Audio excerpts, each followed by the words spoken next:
everyone. So I got lots of feedback on what women wish they would have known about labor before they were pregnant. All right, so this is awesome. This is good, you guys. First of all, my name is Heather Martin and I am a childbirth educator, and I absolutely love talking about this stuff. It is amazing. So let's just dive in because these are good and I have quite a few of them. And I'm just going to touch base on them because some of these I go more in depth in other videos and in my childbirth class. So you can definitely check that out in the link below if you need to. So the first one is what people tell you.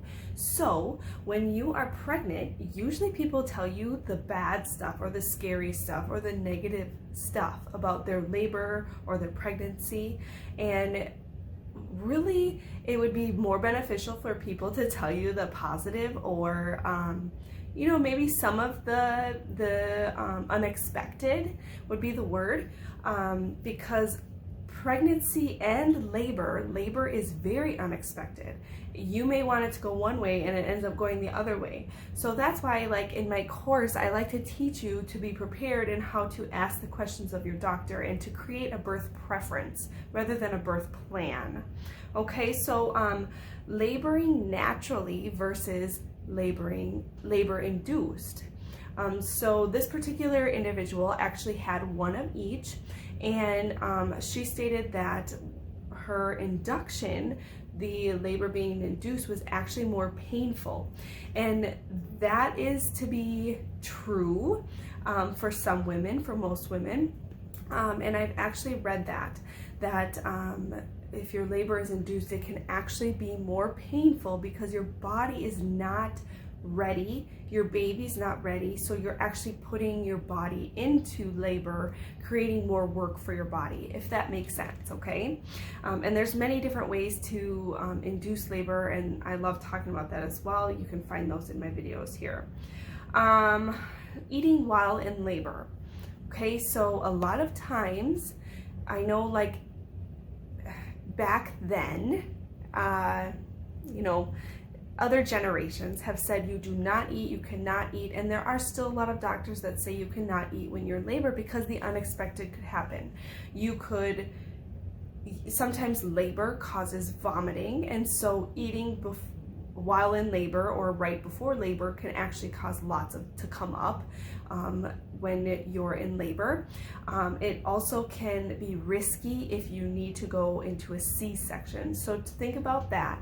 But what I like to tell people is early labor is a good time to eat something that can digest easy and quickly, and to drink lots of water, because after early labor becomes active labor, and usually you're not as hungry during that time and or drinking much water, and so your body actually has that, and it's able to use that and give you energy for the active labor and delivery.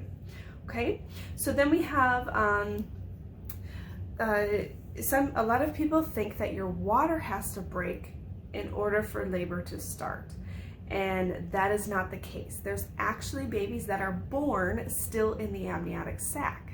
So it's not always the case that your water breaks. Sometimes your doctor would even break your water, and that would be inducing and getting labor moving, right?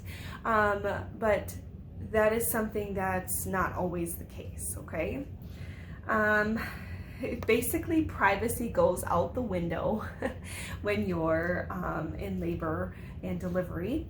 Now, I know a lot of people are very conservative, and that's okay. You can actually talk to your doctor about that prior to that day. Maybe they can set up something or have something special in that case. But usually there's like nurses and doctors and lactation consultants, and like everyone's in there, and you're just hanging out having a baby, right? Labor longer at home. We had a nurse actually mention that, and that is a great thing. So especially if this is your first pregnancy, usually, not always, okay, usually labor is a little longer for your first pregnancy because your body is not familiar with what's going on, okay? Like future pregnancies, your body may know like, okay, I get this. This is what we're doing, right? So in the first pregnancies, usually they're longer. So having early labor at home is much more comfortable. So if you can do that, that'd be great. But know your body and talk to your doctor and make sure they're aware of this, okay? Like once you start going into labor, maybe call the hospital and say, hey, this is how far my contractions are apart, and see what they say about staying at home longer, or, you know, like how long your drive is, things like that. So consider other options as well, or other things in there, okay? So advocate for yourself, okay?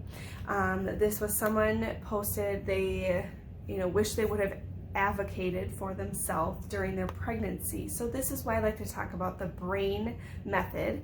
If you want to look more into that, I have another video on that as well. But this gives you a way to talk to your doctor during your pregnancy if there's any concerns or anything that comes up. Like, this gives you, I like to tell people, this makes you more of an active participant in your pregnancy and labor and delivery.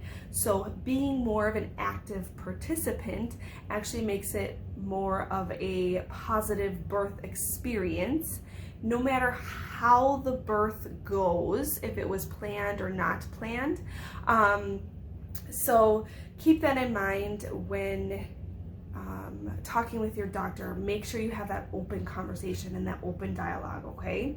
And lastly, epidural does not always work, okay? So everybody is different, and if this is your first time getting an epidural, you're unsure of how your body's going to respond to this. With any medication, any pain meds, you never know how your body's going to respond to this. So sometimes epidurals don't work. Sometimes you're in labor so long that, towards the end, there's, more feeling coming back, depending again on the pain meds or what pain options that you decide. But these are just some things that I had posted, and if there is something that you wish you would have known about labor prior to pregnancy, please put in the comments, because we want to know, and maybe I'll discuss those too in another video. All right, you guys, have a good night.